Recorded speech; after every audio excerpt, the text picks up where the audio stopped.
En esta unidad vamos a ver los modos de adquisición del derecho de dominio y los derechos reales pretorianos. De la clasificación de los modos de adquisición del derecho de dominio solo hablaremos de lo que los divide en modos de adquisición originarios y modos de adquisición derivados. Los modos originarios son aquellos en que la persona adquiere el derecho real de dominio sin que medie una relación con un antecesor jurídico o un transmitente. Son derivados, por el contrario, todos aquellos en los cuales la adquisición del dominio se da por la transmisión que realiza otra persona. Tal es el caso de la tradición. Entre los modos originarios de adquirir el derecho de dominio se encuentran la ocupación, la accesión, la especificación, la confusión, la conmixción, la adjudicación y la usucapión. Iniciaremos el estudio de la ocupación. Cuando una persona toma posesión de una cosa que no pertenece a nadie, llamada res nullius, pasa a ser propietario de ella por ocupación. Es lo que ocurre con las piedras preciosas, las cosas encontradas en el mar y, sobre todo, la obtención de la propiedad sobre los peces capturados en la costa de ríos, lagos y mares. No era lo mismo respecto de los animales de caza, ya que recién se vino a solucionar la cuestión en época de Justiniano, que decidió que la captura era necesaria para que se adquiriera la propiedad sobre ese tipo de animales. Respecto de las cosas que fueran abandonadas por su dueño, no se producía la adquisición del derecho de dominio hasta que se cumpliera la usucapión o prescripción adquisitiva. Si la cosa hallada era un tesoro y cuyo dueño no podía ser identificado, en el derecho clásico la propiedad era exclusiva por ocupación para el dueño del fundo. Con Adriano se modificó el principio estableciéndose de que se dividiría en partes iguales entre el dueño del fundo y la persona que encontró el tesoro.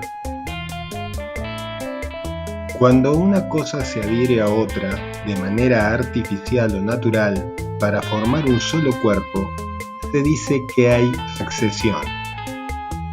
La accesión se podía producir de cosa mueble a cosa mueble, de cosa mueble a cosa inmueble, o de inmueble a inmueble. Todos estos casos de accesión es cuando una de esas cosas se vuelve accesorio de la otra, por lo que hay que distinguir cuál será la principal y cuál será la accesoria para poder aplicar el principio de que lo accesorio sigue siempre la suerte de lo principal. Los casos de accesión de bien mueble a bien mueble eran la ferruminatio, que era el caso de la soldadura de dos metales iguales. El dueño de la cosa principal se hacía dueño también de la cosa accesoria. La textura, que era cuando se realizaba bordado sobre una tela con hilo ajeno. El dueño de la tela era el dueño del tejido. La tintura era la coloración de una tela con lino o tintura ajena y cuya propiedad era otorgada al dueño del paño. La escritura o escritura, que es el caso en el cual la tinta se vuelve accesoria del papel y por lo tanto el dueño del papel será dueño del escrito. Y por último, la pictura, que es el caso del cuadro y su marco. Para ello habrá que determinar si el valor de la pintura, entonces el dueño del marco será también el dueño de la pintura.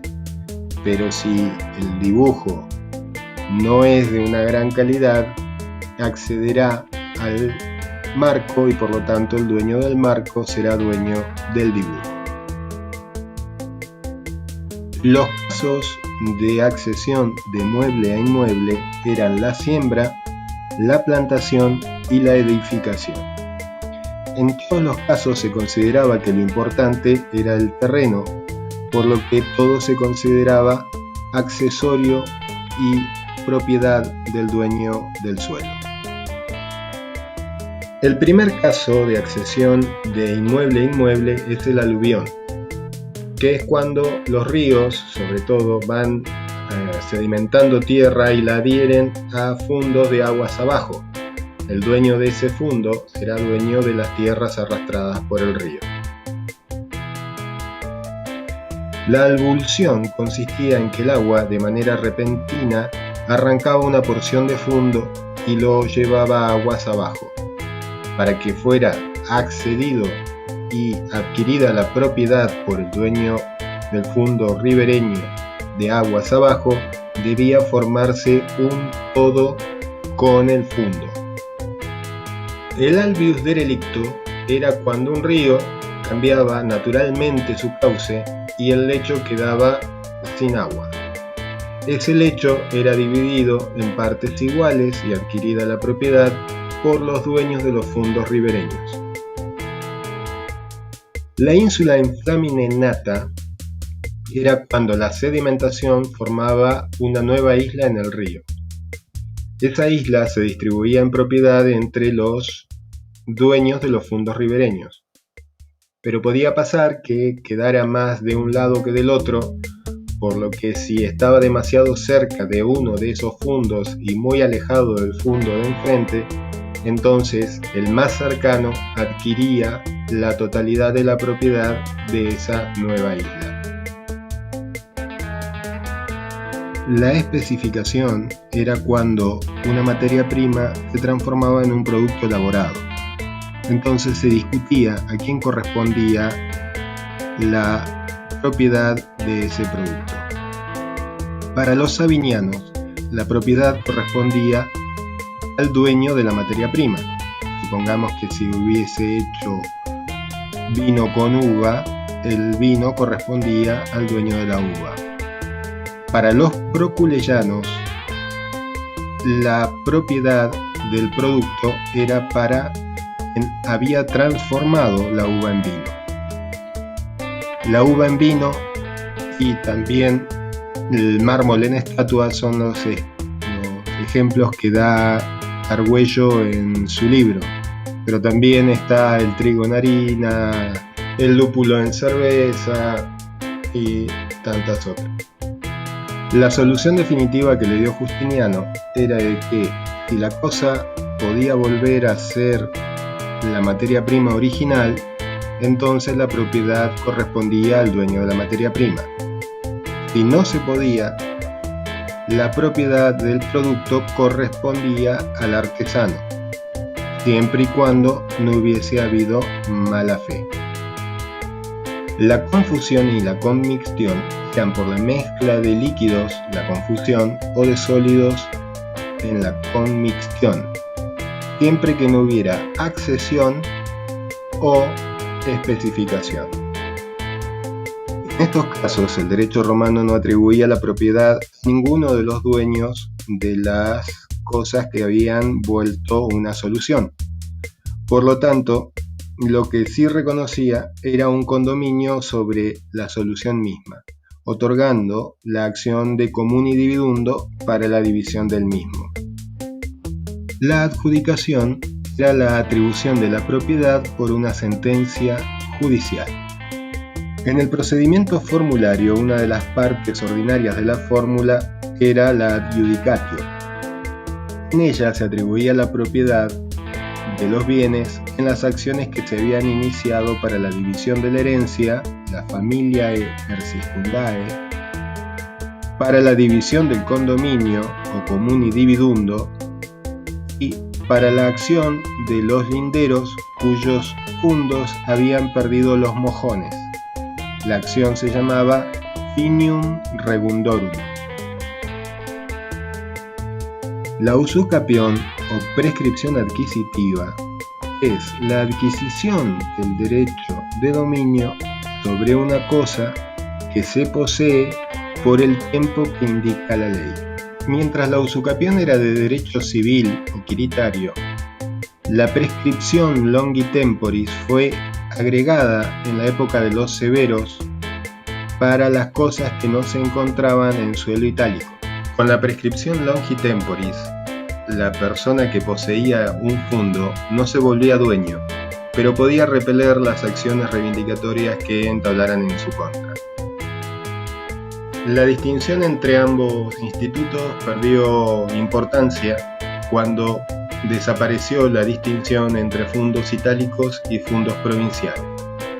Para la prescripción longi temporis era menester que el poseedor hubiese tenido los fundos por 10 o 20 años dependiendo de la buena fe o mala fe que tuviera al momento de iniciar la posesión.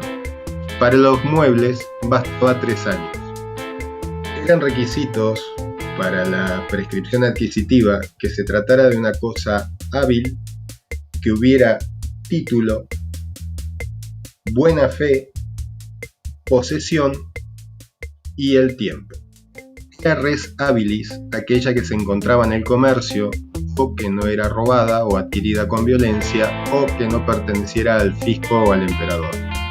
El título era todo acto jurídico que podría haber hecho nacer de inmediato el derecho de dominio, pero que por algún defecto de forma no lo había podido alcanzar. Por ejemplo, la falta de emancipación en la venta de cosas mansi. El elemento fides o fe o buena fe consistía en la honesta convicción de que no se estaban afectando derechos jurídicamente protegidos de otro. En cuanto a la posesión, debía ser ininterrumpida. Si por cualquier causa el poseedor había perdido la posesión de la cosa, aunque sea momentáneamente, todo el plazo de tiempo debía volver a ser contado desde el principio. Aunque la posesión no era un bien heredable, se admitía que el heredero sumara a su posesión el tiempo que ya había cumplido el causante. Justiniano admitió un plazo de 30 años para la prescripción adquisitiva sobre cosas furtivas y otra de 40 años cuando las cosas eran del emperador, del fisco o de la iglesia. Comenzaremos con el estudio ahora de los derechos reales pretorianos. Los derechos reales pretorianos son la enfiteusis y la superficie.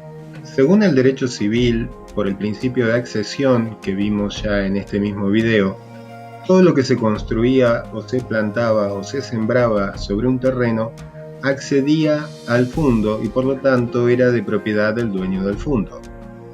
Con la expansión de Roma se hizo costumbre entregar arriendos de tierra durante muchísimo tiempo, de hasta 99 años, y que eran transmisibles por herencia o por actos intervivos. Esa entrega se hacía a cambio de un canon que se pagaba de manera anual. Así se desvinculaba la propiedad del edificio construido de la propiedad del suelo, que normalmente continuaba siendo de propiedad del Estado romano. De esa manera quedaba constituido el derecho real de superficie, ya que nadie podía molestar a la persona que disfrutaba del edificio construido y que era su dueña. En la enfiteusis, que también era un arrendamiento a largo plazo y por un canon anual, lo que se daba en arriendo era directamente la tierra, sea en colonias o en municipios, para fomentar el desarrollo y la explotación de las tierras conquistadas, proveyendo a Roma de productos necesarios para la alimentación. El pretor les reconoció una acción in rem para proteger dicho derecho, y es lo que lo transformó en un derecho real, aunque su nacimiento se daba de una relación obligacional. Ahora veremos los derechos reales de garantía. Los derechos reales de garantía son la fiducia, la prenda y la hipoteca. Las tres son formas de evolución de los derechos reales de garantía, aunque la fiducia permaneció dentro del ámbito de las relaciones obligacionales. La forma más antigua fue la fiducia, que consistía en la entrega en propiedad al acreedor de una cosa que pertenecía al deudor hasta tanto éste pagara la deuda que tenía. La transmisión de la propiedad se hacía a través de la emancipatio o la injure cessio. Consistía en una gran desventaja para el deudor, ya que si el acreedor a su vez enajenaba la cosa, no tenía acción reivindicatoria para conseguir su devolución, y solo le quedaba una acción crediticia o personal en contra del acreedor. La prenda consistía en la entrega en posesión de una cosa mueble a favor del acreedor y que éste se comprometía a devolverla cuando su crédito fuera satisfecho. Tenía como desventaja que el deudor debía entregar la cosa, por lo que no podía utilizarla para generar riquezas o establecer sobre ellas nuevas garantías. Se admitió más tarde la constitución de prenda sin desplazamiento, esto es, sin la entrega de la cosa al acreedor, lo que se le dio el nombre de hipoteca. En la misma convención quedaba registrada que todas las cosas que se introdujeran en un fondo, ya que se utilizó especialmente en los arrendamientos rurales, quedaban sometidas a prenda por el pago de los arrendamientos, es decir, el precio de alquiler. Así, al final de la evolución, aparece la hipoteca como un derecho real de garantía totalmente independiente. Se admitió como objeto de la hipoteca todo objeto corporal que se encontrara en el comercio, porque el incumplimiento del crédito garantizado con la hipoteca posibilitaba la venta inmediata del bien que se encontraba en garantía. La hipoteca podía constituirse por la voluntad de las partes en un contrato en el cual no se exigía formalidad alguna, por resolución judicial o por imperio de la ley. En cuanto a los efectos de la hipoteca, el deudor continuaba siendo el dueño y el poseedor del bien hipotecado, por lo que podía reivindicarla de terceros que la hubiesen usurpado, percibir sus frutos naturales o civiles y en general continuar con el trabajo para el que la utilizaba. En cuanto al acreedor hipotecario, tenía básicamente tres derechos. El primero era ejercer la actio serviana para conseguir ser puesto en posesión de la cosa, si estuviera siendo detentada por un tercero. Vender la cosa en subasta si su crédito no era satisfecho. Y por último, vendida la cosa hipotecada, tenía derecho a cobrar con preferencia, con privilegio, por encima de cualquier otro acreedor común. Habíamos dicho que uno de los problemas que tenían tanto la prenda, cuando había desplazamiento, como con la fiducia, era la imposibilidad de utilizarla en ulteriores negocios de garantía. La hipoteca permite pluralidad de acreedores hipotecarios, los que irán cobrando de acuerdo al orden de imposición de hipoteca sobre el bien. El ius offerendi es el derecho o facultad que tiene el acreedor hipotecario de grado posterior de desinteresar a algún acreedor hipotecario de grado superior para ubicarse en su lugar al momento de la ejecución y del cobro.